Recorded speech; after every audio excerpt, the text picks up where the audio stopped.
before we go into a bit of your manifesto, let's look at back to South stuff. We know in Coco-Bassey the two main parties is the APC and the PDP, and the All Progressive Congress have produced a Southerner, and you're also a Southerner. I think there are some other parties like ADC and the rest that produce a Southerner as their. Do you think the large numbers of Southerners from various political parties will affect the back to South agitations? Taking an example from the PDP primaries, where only one person from a particular zone came out and about 8 or so came out from this other zone. So do you think the several Southerners coming up from different political parties will hamper their success in the field? Well, I want to say that one might not be able to tell exactly the number of persons that are coming, and all depends most also that the number of persons coming, how rooted are they, how are they acceptable at the grassroots, how best can they be able to represent the people. That's one or two things I want to look at. But on the back to South issue, counting on the number of candidates that have come out from the South, I strongly think that if only the Southerners had believed in one thing, that they need to have a Southern governor, then I strongly think that we would have a bit of issues. But when you find Southerners also gunning for people in the central, gunning for people in the north, I have friends who have discussed with, who are members of PRP, or that they don't belong to PRP. I think they are members of APC, and they told me, look, the man in PRP is my man. I believe strongly. Southerners, I want to tell you, I believe strongly in him. I can't do better than work for him. So I think that you wouldn't be able to compare them in abandoning that. Is there a friction? Is there a vacuum among Southerners? Yes. Your people, yes, not supporting you. Yeah, my people are supporting me for the fact I know. But the reality is that our people from the South, I think to an extent, we have this kind of liberal set of persons from the South. In my thinking, I don't want to take anybody down or want to impress anybody, but I think the South has people that are more liberal, thinking that this is exactly what we think. And I want to tell you that it is not only in the South. It is just that it is adulterated because the South had been the people that had advocated that this leadership should come to us. But it is more even in the Central, because I have some young friends in the Central who says if a man who is a little bit old is coming to bring friction in the process of transition from senatorial district to senatorial district, well, how old would I be to be also contest as a governor? So in this respect, I will not support the man that comes from a senatorial district, so that at the end of the turn of the South, I could also, or we could also have a governor of our generation. So it is not only in the South. Sincerely, it is not.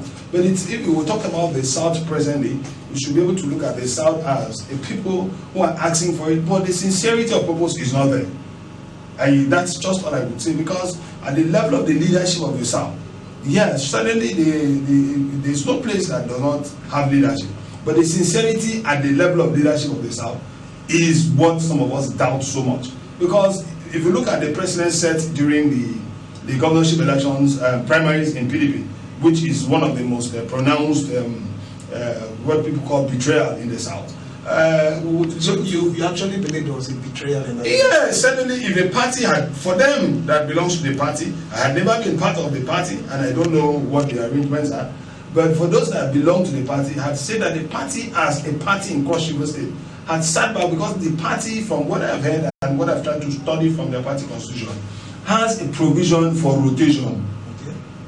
And if a party has a provision for rotation, and then the PDP as a party sat back and said, okay, we have given it to the South, we've given it to the Central, we are giving it to the North, it should come back to the South. Then, at this point, the leadership of the party faulted, because it came from the leadership of the party. They could not start. Where was the betrayal? The betrayal started from the people from the South. Because I could be able to look at, point fingers at some certain persons who have been called, who never supported Southern candidature. Sincerely, from what I've heard, from the information I've gathered. And at that point, I think that had been the betrayal of the South. Not that the South had so many persons, because if something was aligned for the South, they should have given the South all the opportunities to bring even 100 candidate aspirants to contest within themselves. For you, the betrayal is the South allowing the party to make it open for all comers affair. All right. Now back to still on the Back to South movement or agitation. Yes. Prince Otu seems to be at the forefront of the agitation for the Back to South, owing the fact that he is in the ruling party. Yeah.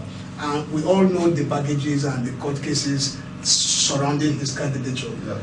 If anything happens today that Prince Otu is no longer in the race, who do you see yourself benefiting from that event? Well, I think my aspiration was not born out of somebody having issue. I'm not like the typical Nigerian football team that does the calculation. If this team lose, this one draw, we will win and we will proceed to the next level of the competition. No, my aspiration was born out of my conviction of contesting elections and saving my people. Well, I want to say that I pity my senior brother, Prince Otu, Senator. What he's going through, I actually feel for him. I strongly believe that if he comes out strong, it will make him better. He will also see that the challenges he's facing today is for the tomorrow, dependent on where God wants to use him. Because for all I have seen, I know that I am not looking at he's losing, he's winning, but I'm strongly thinking that we could be able to complement ourselves in the elections. Complement in the sense that if I win, I think he's a brother, he needs to work with me. If he wins, I am a brother, he needs to work with me. I think that is basically what some of us are looking at. Let me ask you a hard question, and I want you to go straight to the point. There are so many insinuations that most of the smaller political parties with candidates and all that, they are out for business. They are not out for politics. They are not ready or prepared to win. Are you out for business or you are out to win? I think it's a very good one, but a very funny one too. I wouldn't want to say a yes or no, because a yes or no will not actually portray where I come from. I think I come from a background where I was doing well, perfectly well. I worked for federal government of Nigeria for 17 years, and I earn reasonable amount of money as my take home. And I want to say that I personally had a conviction to come and run, not because I want to go negotiate for any position or negotiate for money or negotiate for fame. Some of us had